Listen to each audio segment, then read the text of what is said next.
వారికి రైతులపైన ఎంత ప్రేమ ఉందో ఇది ఒక ఉదాహరణ.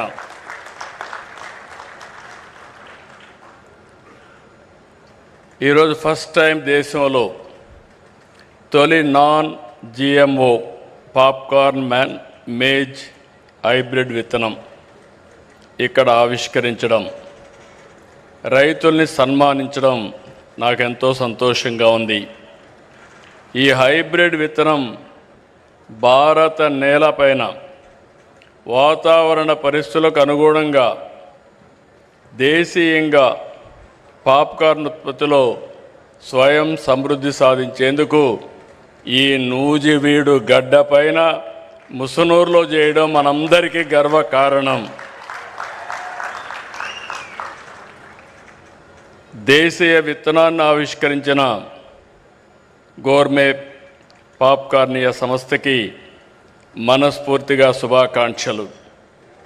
ఈ సంస్థ ఎండి పట్టాభి రామారావు గారు, వాళ్ళ ఫ్యామిలీ అందరికీ తెలుసు. కానీ ఇప్పుడు కొద్దిగా వెనకబడ్డాం.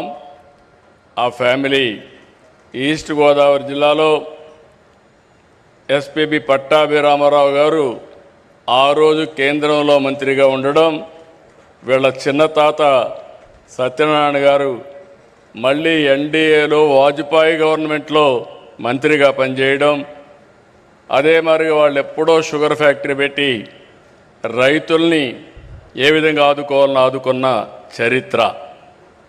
అలాంటి వ్యక్తి ఈరోజు మళ్ళీ ఒక మంచి సంస్థకు శ్రీకారం చుట్టాడు. ఈరోజు మీరు ఒకసారి చూసి 2014లో ప్రారంభించారు. ఎగ్జాక్ట్గా 11 సంవత్సరాలు. ఈరోజు అతి పెద్ద పాప్కార్న్ మ్యాజ్ ఉత్పత్తిదారులుగా ఈరోజు తయారైందంటే మనస్ఫూర్తిగా ఆ యొక్క ఫ్యామిలీ జీన్స్లో ఉంది, లెగసీలో ఉంది, ఆంటర్ప్రైజింగ్ స్కిల్స్ ఉన్నాయి. ఒక బ్రహ్మాండమైన ప్రాజెక్ట్ని స్టార్ట్ చేసి చాలా తొందరలో షార్ట్ టైంలో దాన్ని సక్సెస్ చేశాడు. దీన్ని ఎప్పుడూ నేను అంటూ ఉంటాను, మామూలుగా ఆలోచిస్తే మామూలు జీవితాలే గడుపుతాం.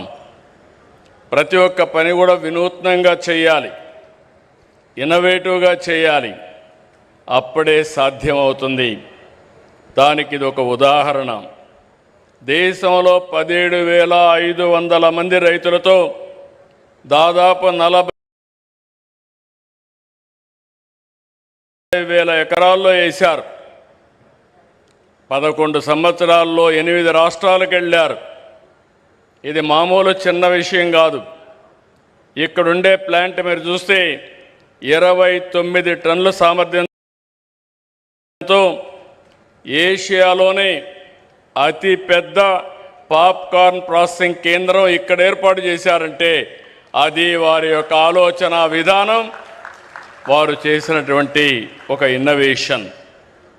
ఈరోజు ఇక్కడ చేసింది దేశంలో 3,400 సినిమా థియేటర్లో సరఫరా చేస్తున్నారు. 11 సంవత్సరాల్లో 69% వాటా సాధించారు. రేపు రాబోయే రోజుల్లో 70-80% వెళ్తారు. నాకు అనుమానం లేదు. పాప్కార్న్ అంటానే గుర్తొచ్చేది ఈ ముసునూరు గుర్తొస్తుందని మరొక్కసారి మీ అందరికీ విజ్ఞప్తి చేస్తున్నా.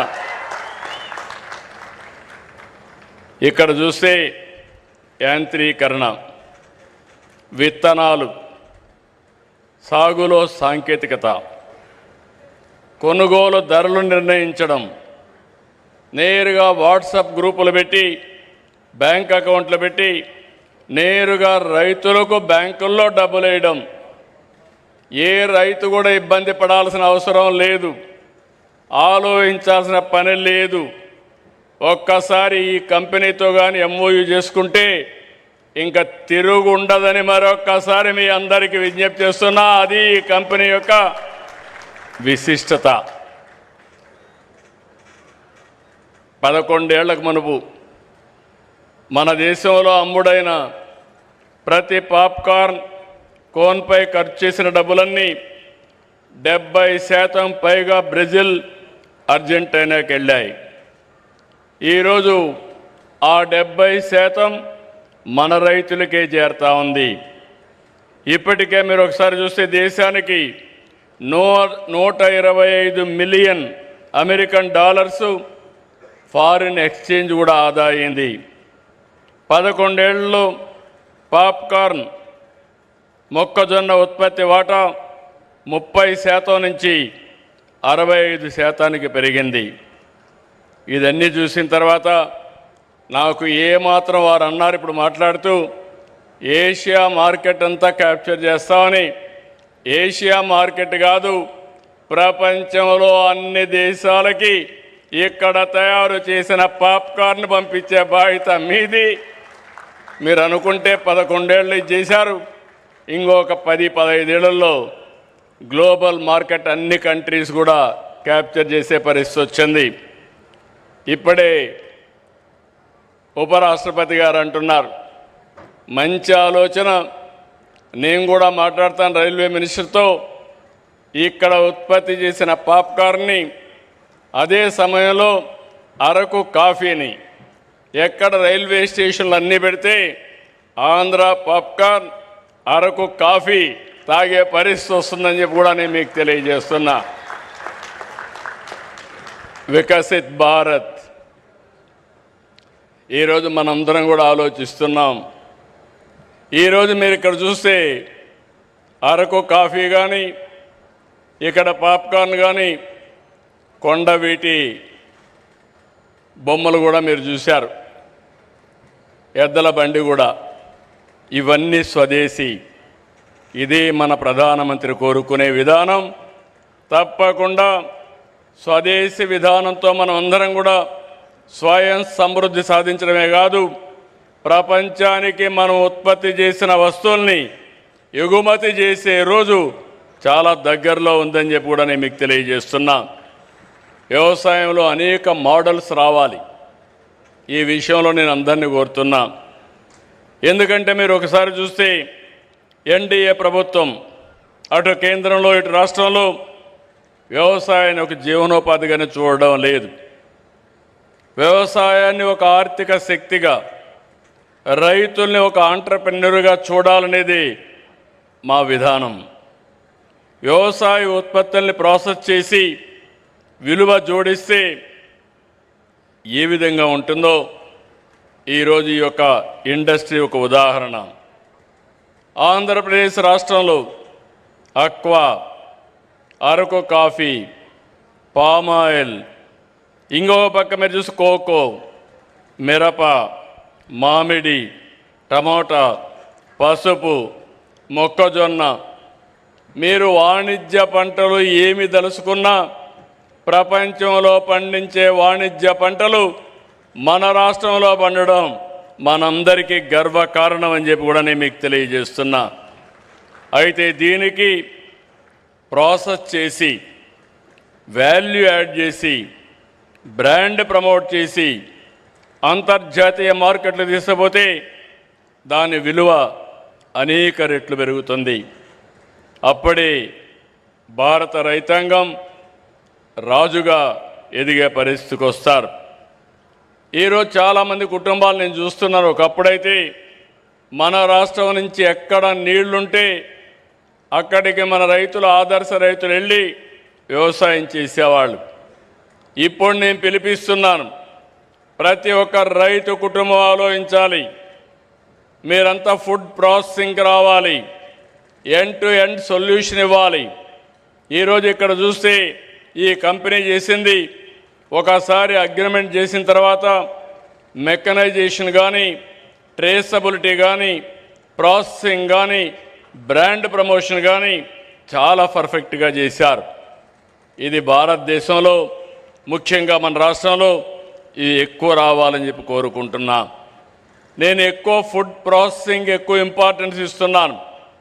ఈరోజు మనమంతా కూడా ప్రపంచానికి అక్వా, ప్రాన్స్ కానీ, చేపలు కానీ, రొయ్యలు కానీ ఇవన్నీ ఎగుమతి చేస్తున్నాం. కానీ 10% మనం ప్రాసెస్ చేస్తున్నాం.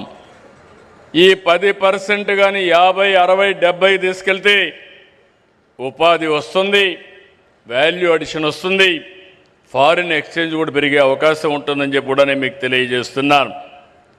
అందుకే యువతకు పిలిపిస్తున్నాను. ఆంధ్ర అనగానే టెక్నాలజీలో ముందున్నాం. ఒకప్పుడు ఐటీ, ఇప్పుడు ఏఐ. ఆ పరిస్థితిలో ఉన్నప్పుడు మీరు వ్యవసాయ రంగాన్ని జోడించి ఫుడ్ ప్రాసెసింగ్కి వస్తే ఆకాశమే హద్దుగా ఎదిగే పరిస్థితి వస్తుందని చెప్పి కూడా నేను మీకు తెలియజేస్తున్నా. అందుకే ఈ ప్రాజెక్ట్ని చూస్తే ఫార్వర్డ్ బ్యాక్వర్డ్ ఇంటిగ్రేషన్, పొలం నుంచి వినియోగదారుడి వరకు ట్రేసబిలిటీ పెట్టారు.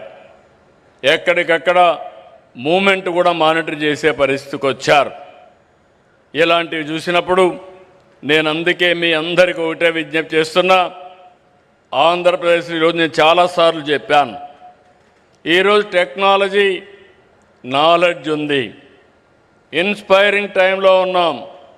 నేను 1 ఫ్యామిలీ 1 ఆంటర్‌ప్రెన్యూర్ అన్నాను.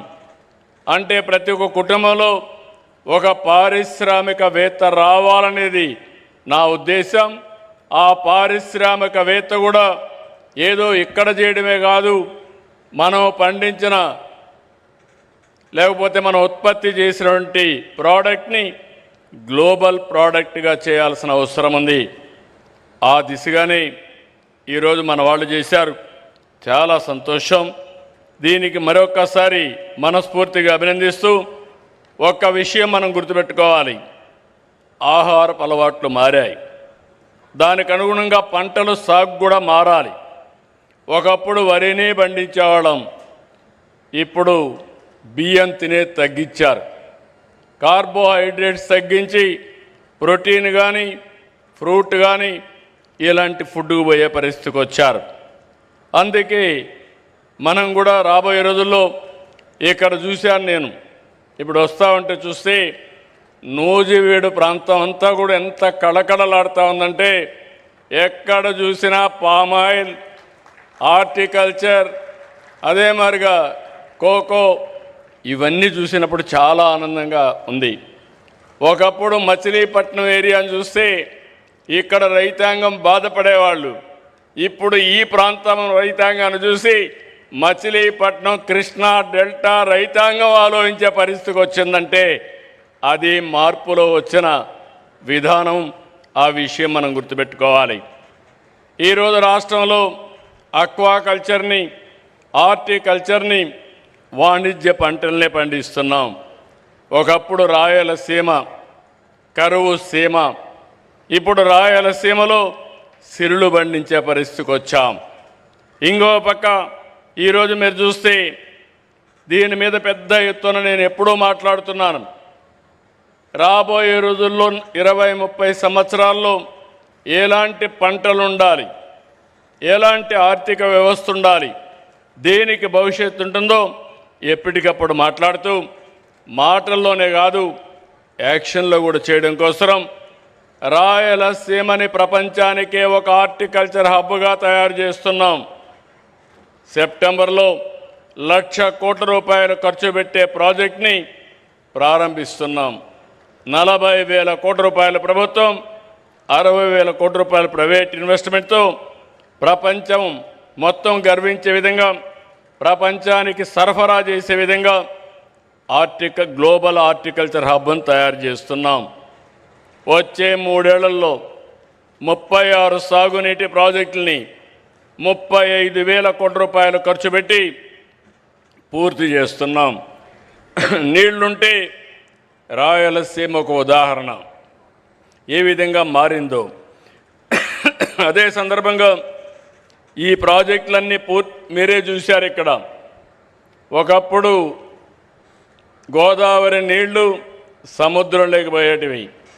12 ఏళ్లకు మునుపు పట్టి సీమ ద్వారా గోదావరి నీళ్లు కృష్ణా డెల్టాకు తీసుకొస్తే, ఈ సంవత్సరం ఎల్నినో ప్రాబ్లం ఉన్నా గోదావరి నీళ్ల వల్ల కొంతవరకు కృష్ణా రైతాంగాన్ని కాపాడామంటే అది ఈ ప్రభుత్వం యొక్క దూరదృష్టిని మరొక్కసారి మీ అందరికీ విజ్ఞప్తి చేస్తున్నా. ఇక్కడికి వచ్చినప్పుడు మీ అందరికీ నేను విజ్ఞప్తి చేస్తున్నాను, చింతలపూడి లిఫ్ట్ ఇరిగేషన్ వస్తే నూజివీడు భవిష్యత్తే మారిపోతుంది. తప్పకుండా కొన్ని లీగల్ ఇబ్బందులు ఉన్నాయి, అన్నీ అధిగమిస్తున్నాం. తొందరలోనే ప్రారంభించి ఈ 2-3 ఏళ్లలోనే పూర్తి చేసి జాతికి అంకితం చేస్తామని చెప్పి కూడా నేను మీకు తెలియజేస్తున్నా. ఈరోజు 3 దశాబ్దాలు వెలుగొండ ప్రకాశం జిల్లాలో మార్కాపురం ప్రాంతం, ఇప్పుడు మార్కాపురం జిల్లా. అక్కడ మీరు చూస్తే నేనే 3/5/96లో ఫౌండేషన్ వేసి ఈ ఆగస్టు నెలలో 31వ తారీఖున మొదటి విడత పూర్తి చేసి జాతికి అంకితం చేస్తున్నామంటే అది ఈ ప్రభుత్వం యొక్క పట్టుదల. అదే మరి అన్ని ప్రాజెక్టులు పూర్తి చేయడానికి ముందుకు పోతున్నాం. ఈ నెలే పోలవరం నుంచి ఎడమ కాలువ ద్వారా ఉత్తరాంధ్ర సుజల స్రవంతిలో అనకాపల్లికి నీళ్లు చేసిపోయే పరిస్థితి తీసుకొస్తున్నాం. ఇవన్నీ కూడా భవిష్యత్తులో నా ఉద్దేశం ఒకటి, ఎప్పుడు కరువు వచ్చినా కరువును ఎదుర్కొనే విధంగా వాటర్ సెక్యూరిటీ ఉండాల్సిన అవసరం ఉంది. ఈ సంవత్సరం మనం చూస్తున్నాం ఎల్నినో సమస్య పెద్ద సమస్యగా మారింది. వర్షాకాలం దాదాపుగా పూర్తయ్యే పరిస్థితికి వచ్చాం, కానీ 52% వర్షపాతం లోటుగా ఉంది. ఎక్కడ చూసినా వర్షాభావం ఉంది. అయితే ఈరోజు మనందరం ఏదైతే ప్రకృతి సేద్యం ద్వారా ఆల్టర్నేటివ్ క్రాప్లు కూడా పోయే పరిస్థితికి వచ్చాం. పప్పు ధాన్యాలు కానీ చిరుధాన్యాలను ప్రోత్సహిస్తున్నాం. ఇది ఈ సమయంలో ప్రతి ఒక్క రైతు కూడా గుర్తుపెట్టుకోవాల్సిన అవసరం ఉంది. ఒక సంక్షోభాన్ని సవాలుగా తీసుకుని రైతాంగాన్ని అప్రమత్తం చేసి ప్రత్యామ్నాయ పంటలే కాకుండా మళ్ళీ ప్రతి ఒక్క రైతు కూడా భూమిని ఖాళీగా పెట్టకుండా ఏం చేయాలనో గైడ్ చేసే పరిస్థితికి వస్తున్నాం. దీన్ని సద్వినియోగం చేసుకోవాల్సిన అవసరం రైతులపైన ఉందని చెప్పి కూడా నేను మీకు తెలియజేస్తున్నా. ఇవన్నీ మనం చేయగలిగితే తాత్కాలికంగా మనం సమస్యను ఎదుర్కోవడం, శాశ్వతంగా నీటి సమస్యను పరిష్కారం చేసి వాటర్ సెక్యూరిటీ తెచ్చుకోగలిగితే సమస్యల పరిష్కారం అవుతాయి. ఈ సందర్భంగా నేను ఉపరాష్ట్రపతి గారిని మనస్ఫూర్తిగా అభినందిస్తున్నా. దేనికంటే ఆయన మాట్లాడినప్పుడు గోదావరి కావేరి నదుల అనుసంధానం కావాలి, దేశంలో ఉండే నదుల అనుసంధానం కావాలని కోరుకునే వ్యక్తి మన ఉపరాష్ట్రపతి రాధాకృష్ణ గారు. ఇది ఒక కళ, ఇది ఒక ఆశయం. మొన్నే దక్షిణ భారతదేశంలో ఉండే ముఖ్యమంత్రుల సమావేశం మన డిప్యూటీ పిఎం, మన హోమ్ మినిస్టర్ అయినటువంటి అమిత్ షా గారి నాయకత్వంలో అయింది. అక్కడ ప్రపోజల్స్ పెట్టాం. 5 నదుల్ని కలిపే పరిస్థితి, గోదావరి, కృష్ణ, తుంగభద్ర, అదే సమయంలో పెన్నా, అదే సమయంలో కావేరి.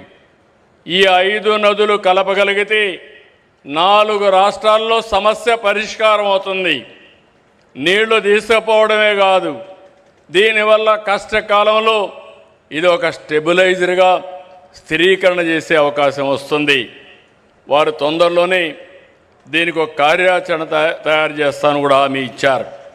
ఎందుకంటే ఒక్కసారి గోదావరి కావేరి పూర్తి చేసి ఆ తర్వాత గోదావరి